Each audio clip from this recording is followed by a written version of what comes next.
Changing your profile picture on Uber is a straightforward process. Follow these steps to update your photo easily. Step 1. Open the Uber app. Launch the Uber app on your smartphone.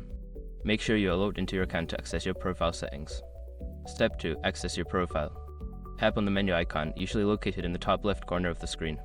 From the menu, select your profile to view your account details. Step 3. Edit your profile. In your profile section, look for an option that says Edit Profile or a pencil icon. Tap on it to enter the edit mode for your profile information. Step 4. Change profile picture. Find the current profile picture and tap on it. You will be prompted to either take a new photo or select one from your device's gallery. Choose your preferred option and select the image you want to use. Step 5. Save changes. After selecting your new profile picture, make sure to save your changes. Look for a save button or a similar option to confirm the update.